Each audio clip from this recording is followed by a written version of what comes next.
stop. They can't Or just call take it our in. food away. We got kids. EBT's gone. What are we supposed to do, starve? Tonight, outbreaks of the deadly Ebola virus in 2 African countries have prompted the World Health Organization to declare a global health emergency. Tonight, with a suspected outbreak of hantavirus on a luxury cruise ship, 3 passengers are dead and another is in intensive care. Alpha-Gal syndrome was something that was once extremely rare in this country. That is a fact, but it is becoming more and more common.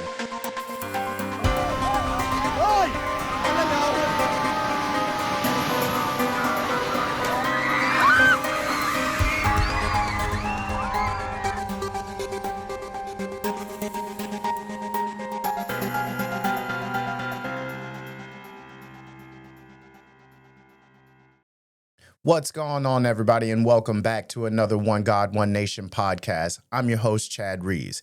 In today's episode, we're going to be talking about the beginning of sorrows, because I'm sorry to say, but we are living in the beginning of sorrows. We are going through the birthing pains right now.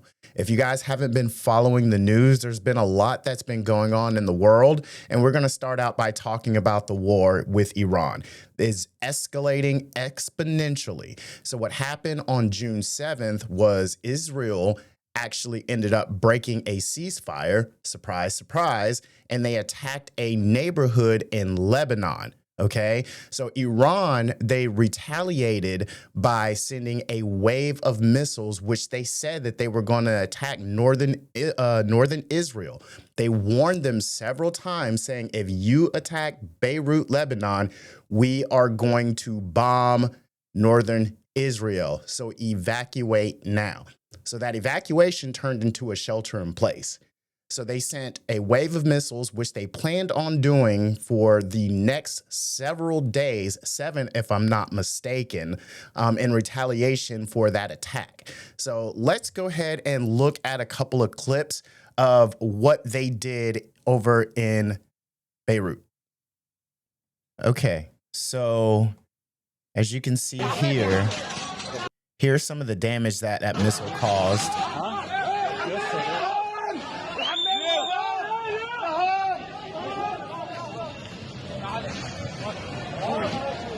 This appears to be a residential area.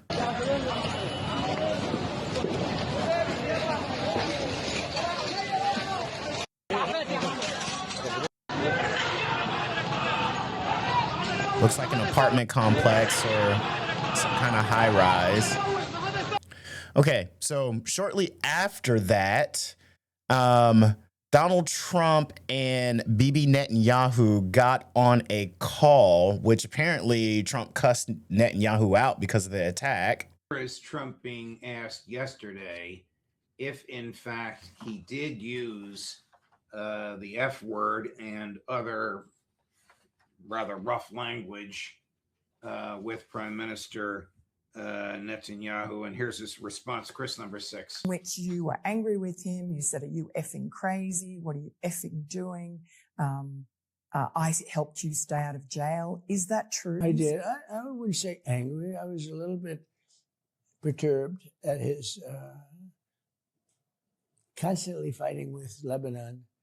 You know, at some point I said, Bibi, we got to stop this. We got to stop it. So here's where things really start to get interesting. Okay, so shortly after that call with Bibi Netanyahu, apparently Trump told Netanyahu that he was going to be on his own if he continued to strike Lebanon in this war. So that same day, this article comes out right here. What do you know? Epstein file says Trump knew and funded underage parties at his golf course. Okay, so this article goes on to basically say that there was like an anonymous caller that called in a tip and basically was giving details about Donald Trump's philandering with underage girls. Okay. And then how there was a body buried under the 19th hole. We kind of knew that from the Epstein files, but it couldn't be proven. So this article then goes on to kind of say at the end that, yeah, so this all happened, but this information can't be substantiated. So to me, it's kind of a threat. Either play ball or we're going to release the files. So now Donald Trump is in this really awkward position because it's either get exposed or do what the Zionist tells you, do what Daddy Bibi tells you to do. So now he comes up with this whole scheme, all right, which I feel is a false flag. An Apache helicopter was shot down over the Strait of Hormuz, and that was a reason for him to begin striking Iran again. So they ended up striking Iran, and the targets that they hit were water treatment facilities in Iran in a populated town, which is a war crime. I can't even tell you how many war crimes these people have been committing. And I'm sorry to tell you, this is probably going to be the unpopular opinion, but we are not the good guys. So I'm going to play you this next clip and let's see what Fox News has to say about this.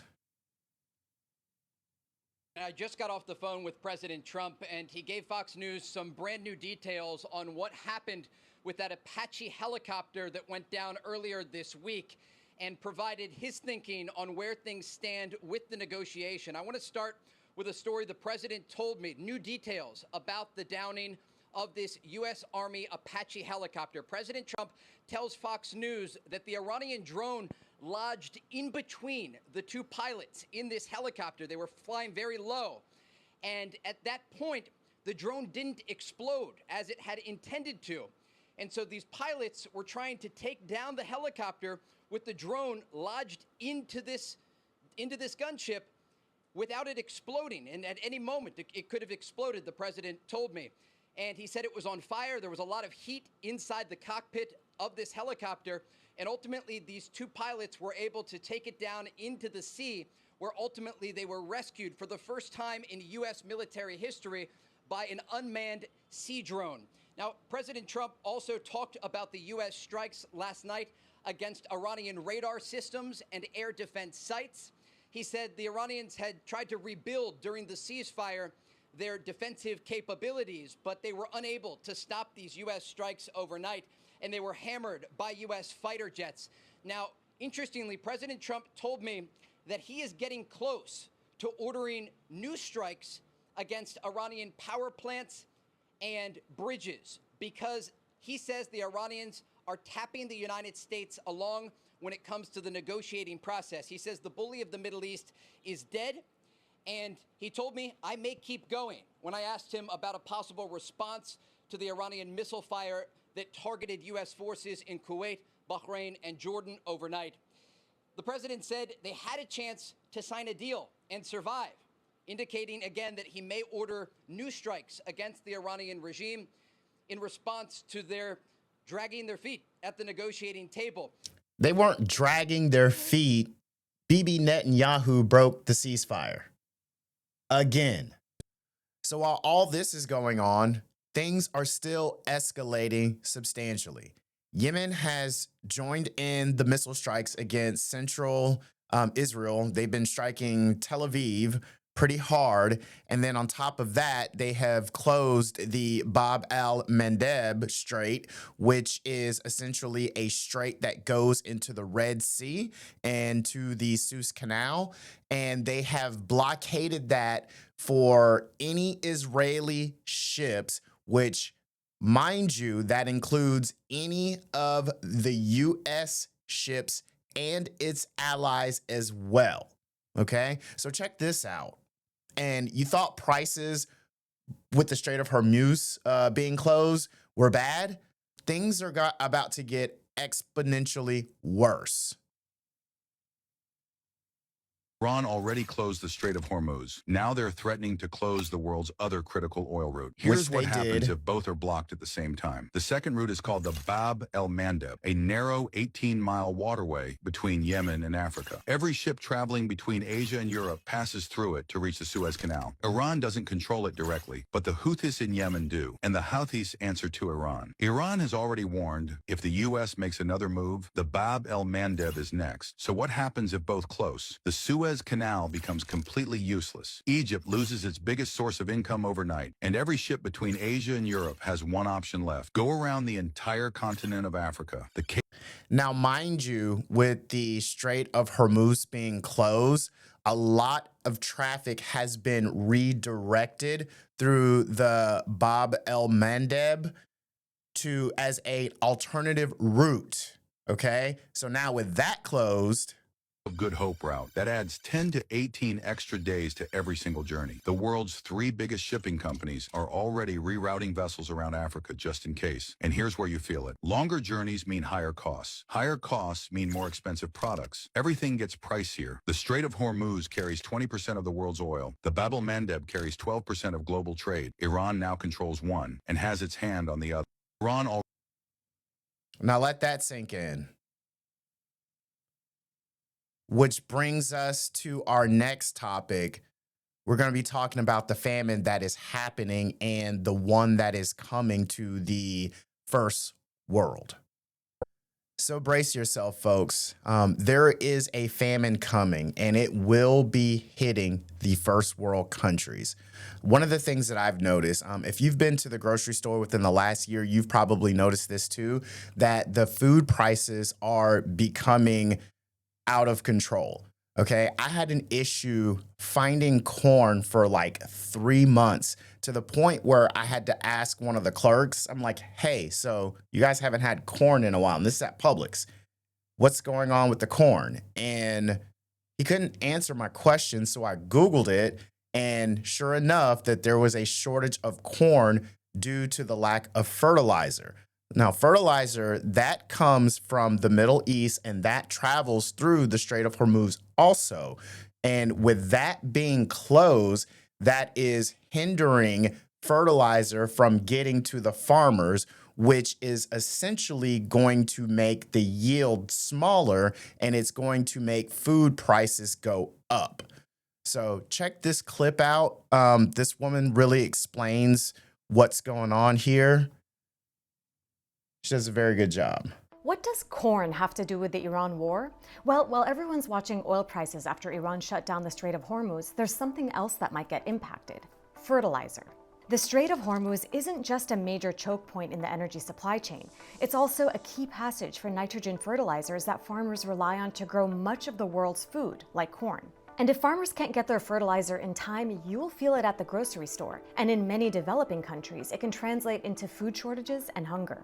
Nitrogen fertilizer is essentially natural gas that's been reconfigured into nutrients for plants. Because they have abundant natural gas and cheap energy, countries like the UAE, Saudi Arabia, Bahrain, Oman, Qatar, and Iran have become major producers and exporters of these fertilizers. In fact, around 1/3 of globally traded fertilizer supply passes through the Strait of Hormuz. So what this means is, when Hormuz is closed, it doesn't just squeeze oil tankers. All those ships carrying fertilizer can't get through either. And this could not come at a worse time, as farmers prepare to plant the crops that they'll harvest in the summer. If prices spike or shipments don't arrive, it has a direct impact on crop yields. Less fertilizer usually means lower yields, so you get less food on the market and higher prices. The impact is global, but it won't be felt equally. The effects will be most devastating for farmers in low-income countries, particularly in East Africa and South Asia, that do not keep large fertilizer stocks. For these countries, further disruptions to crop harvest can translate into severe food shortages. In Kenya, fertilizer costs have already risen by around 40%. This can tip the most vulnerable communities into hunger, and in the worst cases, starvation. Sudan is a stark example. The country is reeling from civil war, and entire regions are already facing famine. Any further disruptions to food supply could prove catastrophic. Here's the bottom line.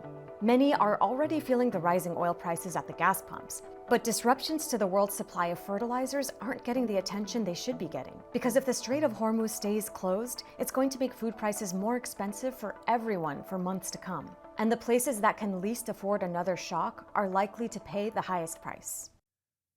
So not only is the lack of fertilizer going to impact the price of food, but also the fuel and transport costs with these logistical blockades that they have on these straits. So as I mentioned earlier, these countries have to travel around the Horn of Africa to get to where they need to be. So this is also going to be hindering humanitarian aid in already famine-ridden countries like Sudan and Somalia. Organizations like the World Food Program, they're already reporting massive funding shortfalls, and they're forced to either withdraw or reduce rations in existing famine zones. So check out this next clip right here. Do you think people are going to starve because of this? What I think is that it will be more difficult to provide assistance because of this. In some parts of the world, because high energy prices make it more costly to deliver humanitarian assistance. There are some assistance facilities for example, with the UN, there's a coordination facility in Dubai that's not operational to the same extent.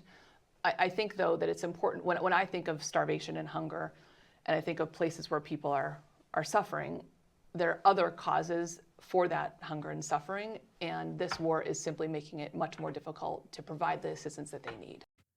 So what does this mean for America? You know, under this Trump regime, this seems almost manufactured.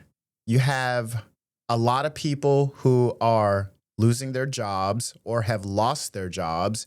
You have people who are underemployed and their paycheck is not keeping up with inflation.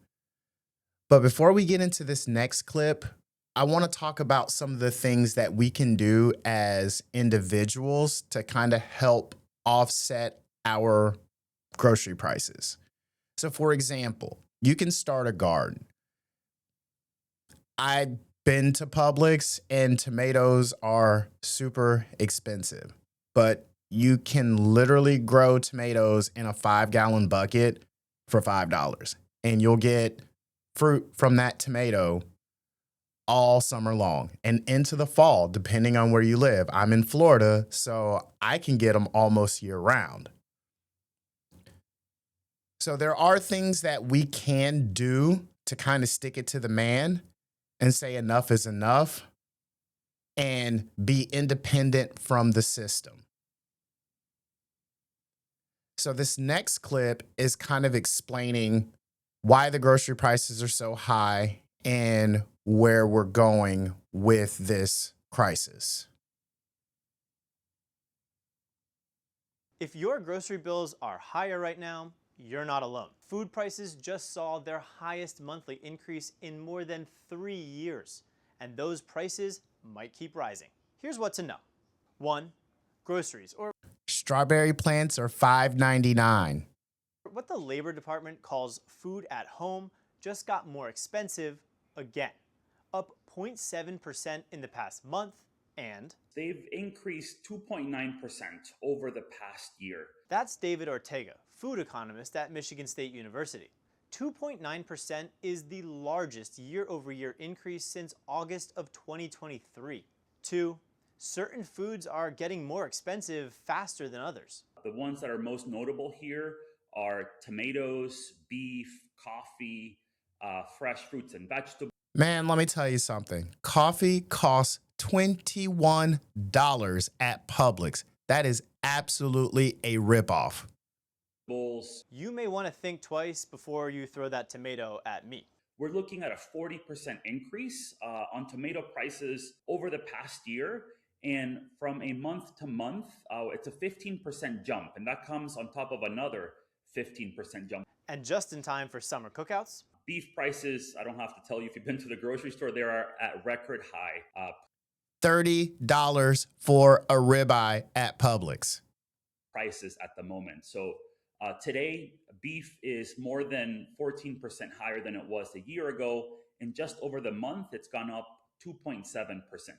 3. So what's going on? Let's start with the most recent factor, the Iran war and the blockade of the Strait of Hormuz. We've seen the price of energy and diesel really skyrocket because of the conflict in the Middle East. According to AAA, the cost of a gallon of diesel fuel has risen over $2 per gallon since last year. Food here in the US moves on diesel, whether it be from the farm equipment that relies on fuel, to the trucks that are needed to get products into the grocery store. And it takes more fuel to keep perishable goods cold. But the thing to keep in mind here is that there is not just one factor leading to these rising prices. Last October, I spoke with Ortega about tariffs, drought, climate change, Russia's war with Ukraine, immigration policy, and bird flu, all pushing prices up. Many of those factors are still here. Take beef prices. That is due in part because of a drought that many of the ranchers and producers were facing back in 2022, which led many of them to sort of liquidate some of their livestock. Or coffee, up over 18% year over year. Really a story about, supply constraints from, adverse weather in previous harvests in places like Brazil, which is the largest coffee producer. And add in a back and forth on tariffs. That in and of itself can be costly and lead to inflationary pressures as companies have to come up with contingency plans. So there is uncertainty all over, which is bad for business and consumers. So what should you do? Well, okay, so you guys get the point. Now, here we go. This is why I feel like this is like the perfect storm, because a lot of this feels like it's manufactured, and I don't believe in coincidences at all. So check this out right here. This morning, after going dormant for decades, a flesh-eating parasite found in Texas cattle is raising alarms across the country. Federal and state officials are moving quickly to contain the New World screwworm, which can kill livestock and threaten herds. Officials warn if the outbreak spreads, ranchers could take a major hit, and you could see higher prices for beef at the grocery store. National Higher prices again. News Desk, Satra El-Nashar joining us live from Capitol Hill with the latest on this. This is not good. It's gross, it's dangerous, it's a nightmare for ranchers and farmers. So it's called New World screwworm. Technically, Pause. New World. Kind of like the New World Order. Just saying. Don't believe in coincidences. it's a parasitic fly, but its maggots feed on the tissue or flesh of warm-blooded animals and sometimes people too. As of now, the USDA is reporting 6 active cases, 4 cattle and a goat in Texas and a dog in New Mexico. All of this detected in the past week, and they update their numbers every day at noon Eastern. Now, because screwworms don't spread through meat or dairy products, officials stress for consumers this is not a food safety issue, it's a food production issue, and it's coming at the worst possible time. U.S. cattle inventory is at a 75-year low per the USDA, and in the past year, we don't have to tell folks at home, they know this at the grocery store, beef prices have just skyrocketed, up almost 15% just from the past year, and since early 2020, get this, they're up 77%. The screwworm is potentially a compromise to our food supply system. If we have a big screwworm infestation, which we will not, we're on top of it, but that's the challenge. If we're not ready for it, then that could very much compromise our beef cattle industry. Now, the last time the U.S. saw a major screwworm outbreak in livestock was 1976, actually also in Texas. And according to USDA, it cost the state's economy what today, adjusted for inflation, would be $1.8 billion. On Capitol Hill. So it doesn't sound like they're ready for it. I'm just saying. So with all of these conditions creating this perfect storm, like, believe me when I say there is a famine coming. So what are you doing to prepare for it? So the next topic I want to cover is pestilence. The knowing in me tells me that there is a pandemic coming. And this one is not going to be anything like COVID. This one is going to be much worse. This one is going to be a multi-disease pandemic, whether it be man-made or whether it be natural. I'll just say that. However it is, just know that Yah is always in control and this is his plan. But I feel like there are 3 goals of this pandemic. One is to get jabs into your arm. Two is to get you from eating natural things to unnatural things. And three is population control. Or some would call it depopulation. And I want to start off by talking about the hantavirus. So this pandemic popped up a few months ago, just out of the middle of nowhere. And it was on a ship, a cruise ship, a luxury cruise ship. And you had people who were experiencing these symptoms and no one could figure out where it came from. And the hantavirus is spread by vermin. And when they searched the ship, they didn't find any vermin on the ship, but you have all of these people that got sick. So let's take a look at this clip regarding the hantavirus.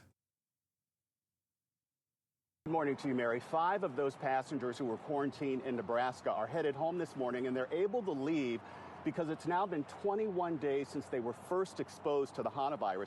21 days. You still have another 3 weeks that you are supposed to be quarantining from the hantavirus, but yet you allowed them off the ship. So the hantavirus has a 6-week incubation period. And the fact that you had this outbreak with no vermin on the ship, by the way,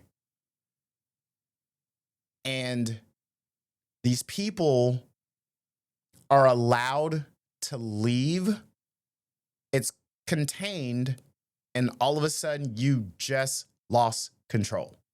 Let's continue. And authorities here at the CDC say that if they were going to get sick or show symptoms, by this point they already would have. The full quarantine period, where the CDC says they are for sure in the clear, doesn't end for another 3 weeks. And 21 days. These 5 passengers will now be isolating at home, 2 in New York State, 2 in California, and 1 in Oregon. Okay, so we all know how the self-isolation went during COVID. So what makes them think that this is going to be any different? Just saying. My little 2 cents. None of them were allowed to take a commercial flight home. And the state of New York is saying that their 2 patients will be under round-the-clock surveillance. 13 other cruise ship passengers remain in quarantine in Nebraska, including one who could have left this morning but decided that he's staying put, saying that he wants to know for sure that he's not infected and can't spread this to anyone else.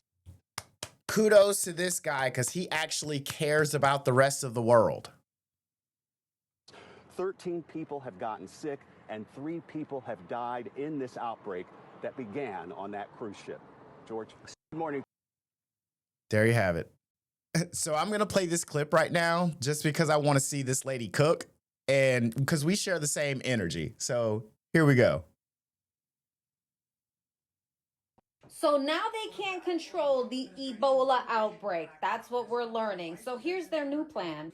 JFK is now the 4th U.S. airport that's going to do enhanced Ebola screening for travelers coming from the Congo, South Sudan, and Uganda. The process, you're going to be pulled off the plane, temperature checked, and handed a questionnaire. Here's my concern. FIFA World Cup starts June 11th. 5 million tickets are already sold. Millions of people from every country on earth are going to be descending onto 16 cities across America. And the DRC is actually playing in this tournament. There's no vaccine for this strain of Ebola, no treatment, and the mortality rate is 40%. So temperature checks to catch after you already have symptoms? What is the plan for the 21-day window before symptoms occur? That part right there, that's very important. What is the plan? So I'll tell you what the plan is, and it has a lot to do with one of the most hated people in the world. And I don't use the word hate loosely, but check this out.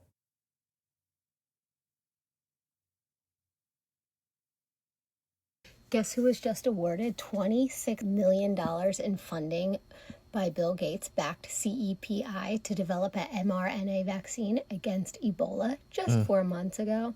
Oh, you're right. It was Moderna.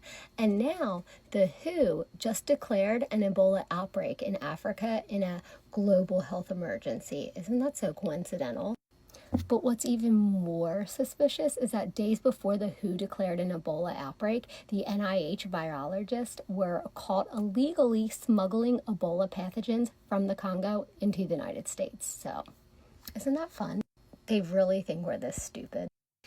Let that sink in. So now I want to talk about alpha-gal syndrome. I didn't even hear about or know what alpha-gal syndrome was until this year. What alpha-gal syndrome is, it is a tick-borne illness, and it causes a person who is infected with this disease to become allergic to red meat and animal byproducts. So I want you to hear what this news reporter has to say about alpha-gal syndrome, and let me know your thoughts in the comments if you agree or disagree. A major tick problem going on. A new study came out a few Did you notice who was in the video?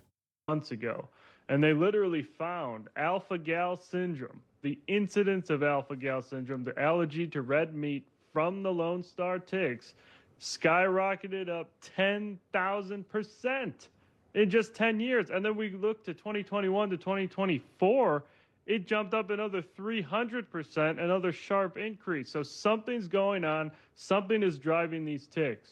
Is that the left is blaming it on climate change? I know you're an epidemiologist, but is that normal with an illness that's been around for a long time, like alpha-gal, to just suddenly be everywhere at the same time?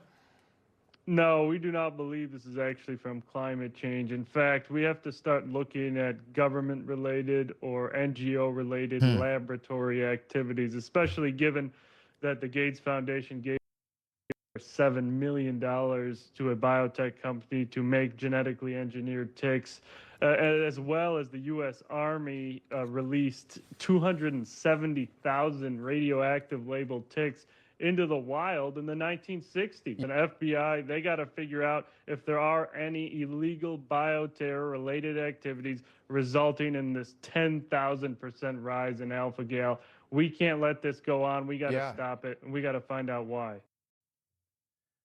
So your boy Billy Gates has been implicated in allegedly funding and spreading these ticks, and there is evidence that suggests that he is behind this, and we'll get into that a little bit later.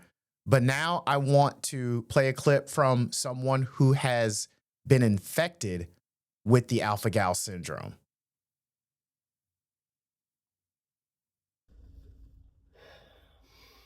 My question I ask you is, what fucking what purpose do ticks have? Look at my face and my neck.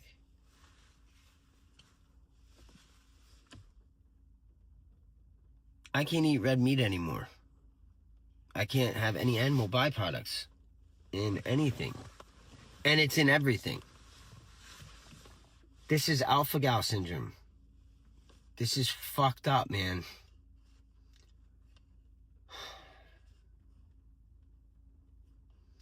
Fuck ticks. I love to go hiking. This is fucking crazy. You know, that would be terrible if I could no longer eat red meat or animal byproducts. I work out a lot, and I love a good steak. Okay, $30 or not, $30 be damned. I'm gonna buy a ribeye if I see a nice cut at Publix. I'm gonna get it. But I want you to hear from this scientist from the World Economic Forum. Now, you know, anything that the World Economic Forum is behind is not good for humanity. And here's what he had to say. And I find this super interesting. And this is how I know for a fact that this is something that was manufactured, and it needs to be looked in. And these people need to be arrested and tried for crimes against humanity. Straight up. Last thing I'll say is just the human engineering. I think that with this with this ability to synthesize human genome, we can actually do a lot of things. There's actually a lot of opportunities for this to solve big world problems. So one thing is the climate change. And there, I'll just use, sort of climate change is a really big problem. We don't really know how to solve it. But it turns out that we can use human engineering to. How about you stop building all these data centers that are sucking up all the water and heating up the atmosphere and all this other dumb shit you guys are doing? Address climate change. So I'll give 2 examples.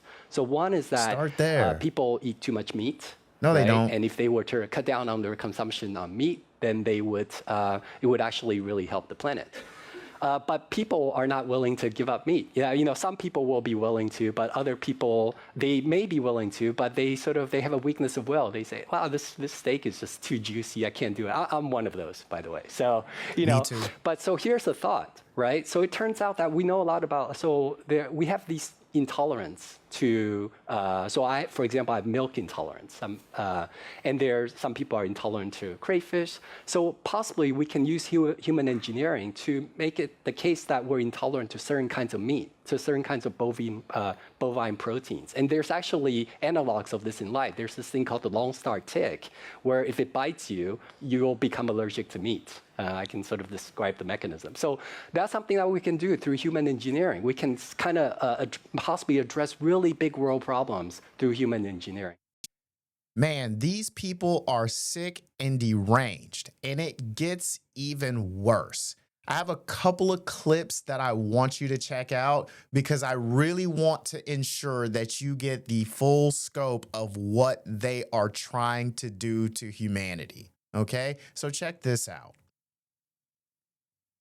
Then you start to connect the dots even more, and you find out that Bill Gates and the Gates Foundation spent millions of dollars funding genetically engineered ticks, and that Bill Gates is also a major investor in lab-grown meat, and now we've got almost 500,000 Americans living. You're not allergic to lab-grown meat, by the way, only real meat. With a rare tick-borne illness that makes people allergic to meat, but not the lab-grown meat that Bill Gates has invested again. You think maybe this is not a coincidence after all? Nope. Nicholas Hulscher is an epidemiologist. So now, this is what people are finding on their farms. Right there. The tick box. I'm not going to touch it because there's ticks all over that thing. I know there is. Look at them crawling out of it. Millions of them. You can see the tick. Disgusting. Look at this. Ticks. Little small ticks. Disgusting. They are literally dropping ticks from helicopters onto people's farms. And they have spread literally across like the entire East Coast and Midwest part of the United States. And in Canada. Just had to get fuel and just got bombarded by them. You can see that. I would be scared to get out. That is all ticks. Little small ticks. Disgusting. Just had to get fuel and just got bombarded by them. So protect yourself when y'all are out there. I personally like bike riding, and I made my own tick repellent. It seems to work pretty good. It's just water, witch hazel, some lemongrass, eucalyptus, peppermint oils, lavender, and just put it in a bottle, shake it up. When you go outside, just spray it on yourself. And they hate those scents, so they tend to stay away. So now I want to backtrack just a little bit to the hantavirus, and I want to show you why I think that this particular disease is a scam. And like I said previously, it's dead, but I don't think it's dead. Check this out. Nerve on these people to think that they can do it again. The usual suspects are really trying to push this new virus. Now, for anyone who's maybe on the fence, let me give you 5 reasons why you should push back. 1. The same liars that ran the previous pandemic is running this one. The fake news media, Deborah Birx, the WHO, the CDC, and a bunch of fake influencers, all sponsored by the big pharma crime syndicate. 2, they are using the PCR test, again, to see if you have it. The PCR test is a scam. All they have to do is increase the amplification cycle and you'll test positive even if you have nothing. They want more cases to advertise more fear, to get their surveillance state and stab us with their vaccines. 3, Jake, the actor they hired to make that fear-mongering video, was sponsored by the same company that owns the cruise line, and they happen to be heavily invested in pharmaceuticals. What a coincidence. You can even find this clown promoting boosters during COVID. Gorgeous, gorgeous girls get vaccinated. Gorgeous vaccinated girls get boosted. Gorgeous boosted girls get boosted again. So let's just talk about Jake real quick, because here's that video from him on that ship for during the hantavirus outbreak. Normally wouldn't make a video like this, but I feel like I need to say something, so I wrote a few things down. I am currently on board the MV Hondius, and what's happening right now is very real for all of us here. We're not just a story. We're not just headlines. We're people. Where are the tears at? It's giving me very Erica Kirk vibes right now. People with families, with lives, with people waiting for us at home. Gorgeous, gorgeous girls get vaccinated. Gorgeous vaccinated girls get boosted. There's a lot of uncertainty, and that's the hardest part. And gorgeous boosted girls get boosted again. All we want right now. You get the point. Let's continue. Or ask yourself this. Have you ever met someone who regrets not taking the shot? Not one person. Let's remember who benefited from the COVID scam. It's not us. It's big pharma. It's big tech. It's big government. They consolidated power at the top and enslaved people at the bottom, directly in line with the 2030 agenda. They're testing us and seeing how much they can get away with. But this time, we will give them nothing. So then check this out now. This is what's crazy. So look at this photo right here. Okay. So you have all these people, they're dressed in this PPE, equipment, personal protective equipment. And it looks like that they're like hauling somebody that might be infected with the virus. But they're doing a whole photo shoot right here. This guy has no PPE on. You have all these people that are like circled right here. All of these people could get infected with the hantavirus. So that just, it makes me think that this is just fake and this is staged. Now I got one more video that I want to show you before we move on to the next topic, and check this out. Guys, this is what they did for COVID. You COVID cleaner. COVID cleaner. Are you for real? The fuck? That's something out of fucking... Hey, bruv, do you really have to wear that? Do you really have to wear that? And all he's doing is taking pictures. Look at that. Why are you taking photos? Propaganda. You're not even doing it. You're just doing that for paparazzi. Why are you doing this? Evil world we live in, folks. Cleaning. You're not even cleaning. You're just taking photos. What are you doing? What are you doing? You're not even cleaning. What are you doing? Is this for the media? Is this for the media? Who are you? What are you doing? You're taking photos for the media. Why are you dressed like that? Why are you dressed like that? You're taking photos for the media. What? So yeah, you guys get the gist of what's going on. So all I have to say is really, really, really be vigilant out here in these streets. Use your discernment and be careful what you put into your body, because remember, that is the goal, is depopulation, to get you jabbed and to get you eating unnatural foods. So the last thing I want to talk about is the earthquakes in various places. So on Sunday, June 7th, the Philippines was struck by a major 7.8 earthquake.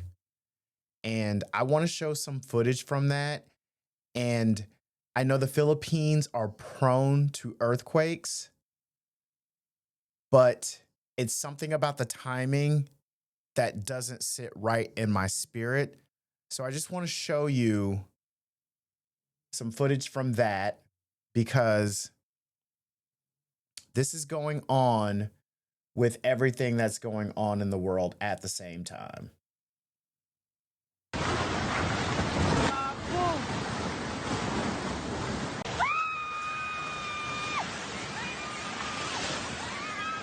That's crazy.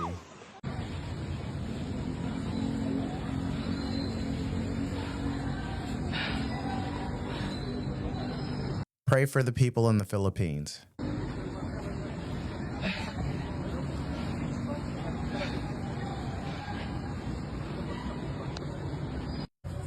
Grabe yung lindol, basag yung SM.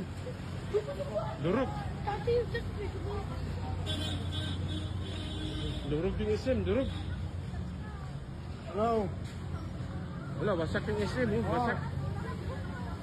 Durog yung SM. Okay, so even more concerning is the earthquake that happened off the coast of Cuba.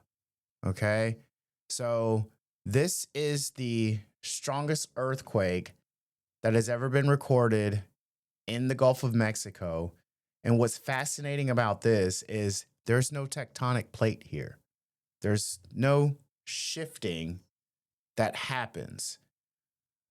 The Gulf of Mexico typically has a lot of microquakes, but they never get an earthquake this big. The last earthquake that happened that was even close to this was in September 2006. So I want to play this clip for you. Potentially the biggest earthquake in the Gulf on record. Thank you for joining me. I'm meteorologist Brian Shields. It is Monday, June 8th, And I live right 2026. here. This right here, 6.1 in magnitude, very close to the western end of I didn't Cuba, feel it, by the near way. the Florida Keys and Yucatan Peninsula of Mexico. Very shallow, about 10 kilometers down or about 6 miles down. And of course, what comes to mind, the tsunami threat out of this. As of me putting this video out for you, no tsunami threat with this. Not all earthquakes are the same, even some big ones, and this is a rather significant one felt in many locations. The ones that are more conducive to causing tsunamis are ones where you get kind of plates colliding and you get a lift in one of them. That naturally causes more of a tsunami threat. As of now, not seeing that out of this. I'll be watching this through the night. If I see any additional shaking, any additional problems in this area, if you're subscribed, I'll put out some new updates for you and you'll get those notifications first. Now this one, 6.1 in magnitude, dating back, I tried to do a quick look at some of the records over the last several decades, and the last big one I could find was back in September of 2006. That was 5.8 in magnitude. This one even stronger. So as a first glance, this could be the strongest quake on record in the waters of the Gulf, right here. Which is crazy, okay? Like I said, I know people personally who felt this earthquake all throughout Florida, and like that never happens. So the Bible says that there will be earthquakes in various places, and this is what we're witnessing right now. So with that said, we are in the birthing pains. We are at the beginning of sorrows. So please, please, please be vigilant. Stay prayed up. I love you guys. And thank you for listening. And don't forget to like, subscribe, and share. If you want to see more content like this, drop a comment and let me know. All right, you guys have a great night. Thanks.